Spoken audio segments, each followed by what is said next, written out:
চাকরি পেতে হলে প্রথমে যে বিষয়টি অত্যন্ত গুরুত্বপূর্ণ সেটা হচ্ছে বিনিয়োগ। আমাকে যদি কেউ বলে এই মুহূর্তে বাংলাদেশের এই প্রেক্ষাপটে বাংলাদেশের ভবিষ্যতের জন্য অর্থনীতি, রাজনীতি সবকিছু মিলে এক নম্বর কি, আমি বলবো বিনিয়োগ। দুই নম্বর কি, আমি বলবো বিনিয়োগ। তিন নম্বর কি, আমি বলবো বিনিয়োগ।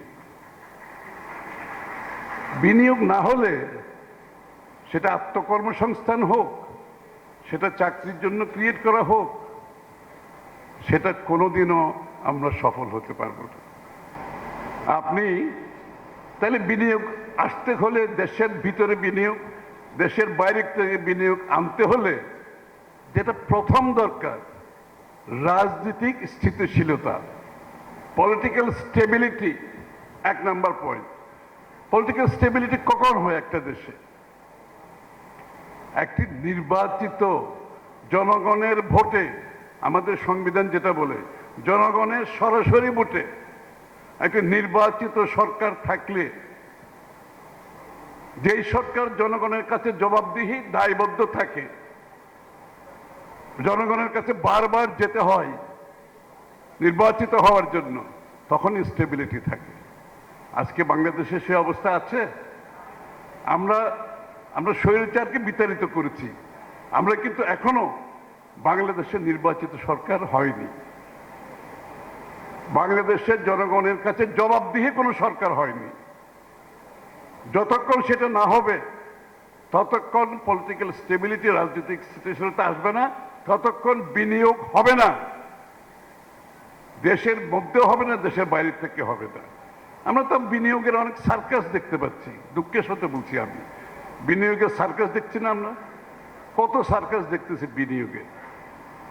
আমার কথাগুলো অনেকের অনেক সময় করা কঠিন হয়ে যায়, কি করবো এখন না বলেও পারি না। এই বিনিয়োগের সার্কাস তো যারা বিনিয়োগ বুঝে তারা জানে এই সার্কাসের মাধ্যমে বিনিয়োগ হবে না। বিনিয়োগ হতে হলে বাংলাদেশে নির্বাচিত স্থিতিশীল সরকার হতে হবে, তখনই বিনিয়োগকারীরা আশ্বস্ত হয় এবং সেই সরকারের পলিসি দেখে, সেই সরকারের অ্যাটিটিউড দেখে, মনোভাব দেখে বিনিয়োগ করে জনগণ।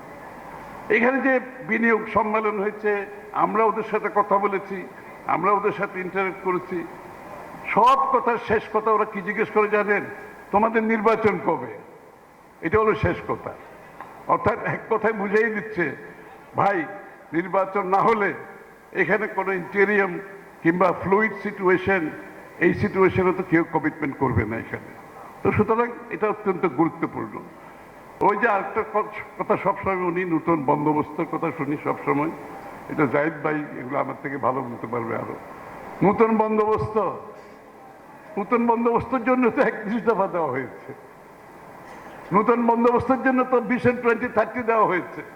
তারপরে যদি কারো মাথায় না ঢুকে, কেউ যদি ঢুকাইতে না চায়, কেউ যদি জেগে ঘুমাতে চায়, তাহলে কিছু করার নেই।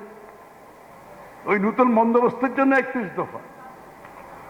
সুতরাং আমরা 31 দফা বাস্তবায়ন করে নতুন বন্দোবস্ত বাংলাদেশে করবো ইনশাল্লাহ। মূল বিষয়টা হচ্ছে নিড বেসড এডুকেশন, অর্থাৎ আপনার দেশের চাহিদার পরিপ্রেক্ষিতে আপনার শিক্ষা কার্যক্রম হতে হবে। আপনার শিক্ষা আপনার দেশের কাজে লাগতে হবে, আপনার জীবনযাত্রার জন্য কাজে লাগতে হবে, আপনার দেশের উন্নয়নের জন্য কাজে লাগতে হবে। সো নিড বেসড এডুকেশনের কথা কিন্তু আমাদের 31 দফা সংস্কারের মধ্যে বলা আছে।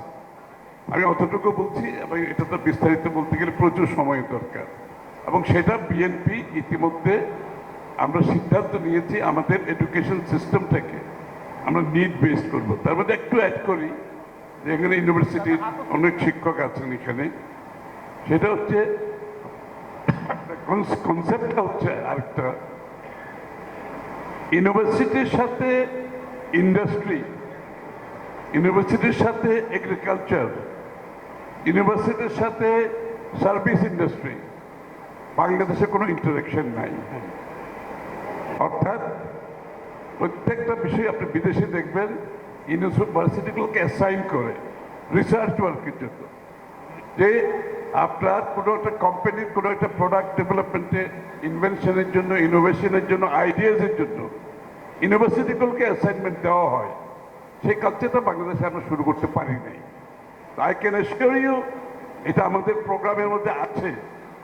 আগামী দিনে ভালো ভালো ইউনিভার্সিটি যাদের রেটিং ভালো, I have to be very categorical, যাদের রেটিং ভালো, এই সমস্ত ইউনিভার্সিটিকে আমরা আইডেন্টিফাই করব। আইডেন্টিফাই করে ইন্ডাস্ট্রির নিড, সার্ভিস সেক্টরের need, agriculture and social need সবগুলো তাদেরকে দায়িত্ব দেওয়া হবে। এখানে একটা বাজেট, এটা আমি বলছি শিক্ষা খাতে 5% জিডিপির বাজেট, এটা অনেক বড়। কিন্তু বিএনপি এই সিদ্ধান্তটা অনেক পেইনফুল এক্সারসাইজ করে নিয়েছে। কিন্তু don't think it's a political slogan. আমি যে 5% দেবো, it's a huge amount of money. এর মধ্যে এটা আছে, একটা হচ্ছে ইউনিভার্সিটিকে এখানে অনবোর্ড রাখা, লুপের মধ্যে রাখা, অ্যাক্টিভিটির মধ্যে। একটা হচ্ছে স্কিলিং, রিস্কিলিং, আপস্কিলিং মধ্যে ইনভেস্ট করা। একটা হচ্ছে এডুকেশন সিস্টেমটাকে নিড বেস করার জন্য। তো লট অফ ইনভেস্টমেন্টের কিন্তু আমরা কথা বলছি। আপনি তো পলিটিক্যাল বক্তব্য দিয়ে লাভ হবে না। এগুলো আমরা ওয়ার্কআউট করেছি। আমরা ওয়ার্কআউট করে এই কথাগুলো বলেছি যে 5% of the GDP will be invested in education. এবং এটার সাথে হেলথ একটু রিলেটেড আছে। আপনার যদি নাগরিকের সুস্বাস্থ্য না থাকে তাইলে কিন্তু সে কিন্তু ভালো নাগরিক হবে না। তার মেধা সেদিন স্ট্যান্ডার্ড চিলড্রেন হয়ে যায়, তার মেধা, তার সব কিছু কমে যায়, শরীরের সক্ষমতা কমে যায়। এই জন্য আমরা ইউকের আপনার এনএইচএস মডেলে প্রত্যেকটা নাগরিক একটা ডাক্তারের সাথে রেজিস্টার্ড থাকবে, তার primary health care will be free. Again হেলথে যে 5% জিডিপি আমরা বলতেছি, হিসাব কিতাব করে কিন্তু কথা বলছি, আমরা কিন্তু এমনি বলি না। হ্যাঁ, আমরা কিন্তু অনেক জায়গায় অন্য খরচ কমিয়ে আনতে হবে। আমরা মেগা প্রজেক্টে যাব না, যে প্রজেক্টটা দেশের জন্য দরকার সেই প্রজেক্টটা করব। আমরা যদি অতগুলো চুরি করার জন্য, লুটপাট করার জন্য মেগা প্রজেক্ট করি, তাহলে কিন্তু আমরা এগুলো পারবো না। আমরা যে প্রজেক্ট নিতান্ত দরকার সেগুলো করব। আর জনগণের যে সোশ্যাল ওয়েলফেয়ার যেটা আছে, দ্যাট উইল বি প্রায়োরিটি আমাদের জন্য। আর মহিলাদের ব্যাপারে এটা ফোরাম, কারেক্ট ফোরাম না, বাট তারপরও আমি বলবো যে মহিলাদের প্রোটেকশনের জন্য এটা খালি স্টেটের ব্যাপার। স্টেট তো হবে, সোশ্যাল রেসপন্সিবিলিটি, পলিটিক্যাল রেসপন্সিবিলিটি আমাদেরকে ওন করতে হবে। মহিলাদের প্রোটেকশনটা আমরা সবাইকে ওন করতে হবে। সুতরাং এই জায়গাতে আমরা চেষ্টা করব সোশ্যাল অ্যাওয়ারনেস ক্রিয়েট করা, গভর্নমেন্টের ল অ্যান্ড অর্ডার অথরিটিকে ট্রেন করা, স্পেসিফিক্যালি ট্রেন করা। This are specialised job. একটা সাধারণ পুলিশের কিন্তু এটা আসবে না। This are very specialised job. So you have to train your police force accordingly. সকলের জন্য প্রাইমারি হেলথ কেয়ারটা ফ্রি। তারপরে পরের যে হেলথ কেয়ারগুলো, আরও যে ক্রিটিক্যাল হেলথ কেয়ার আছে, এগুলো দরিদ্র সীমার নিচে যারা থাকবে তাদের জন্য একটা প্রভিশন আমরা রাখতে চাচ্ছি। দরিদ্র সীমার নিচে যারা, কারণ বাংলাদেশের এত টাকা নাই, আমি একটা প্রজেক্ট করলে তো বললে হবে না। এই পর্যায়ে আমরা ওর জন্য দরিদ্র সীমার নিচে যারা থাকবে তাদের জন্য হেলথ কেয়ারের জন্য, পরবর্তী চিকিৎসার জন্য যে ক্রিটিক্যাল, সেটা আমাদের পক্ষে করা হবে। সুতরাং আপনার প্রাইমারি হেলথ কেয়ারটা যদি আপনি ঠিকমতো অ্যাডমিনিস্টার করতে পারেন, মানুষের অসুখ বিসুখ কমে যাবে, মানুষের শরীরটা ইমপ্রুভ, মানে শরীর ভালো থাকবে, কিন্তু আপনার রোগ কমে যাবে। আপনাকে এই জন্য primary health care is very important. আমাদের বাংলাদেশে কিন্তু প্রাইমারি হেলথ কেয়ার নাই বলেই এরপরে অনেকগুলো রোগ হতে থাকে, বিশেষ করে যারা অ্যাফোর্ড করতে পারে না তাদের হতে থাকে। এই জন্য আমরা প্রাইমারি হেলথ কেয়ারের উপর জোর দিচ্ছি। তারপরে তার শরীরটা যখন সুস্থ থাকবে, ক্রমান্বয়ে তার ইমিউনিটি ডেভেলপ করে সব কিছু ডাক্তার সাহেবরা ভালো বলতে পারবে এগুলো। তো এগুলো ইম্পর্টেন্ট।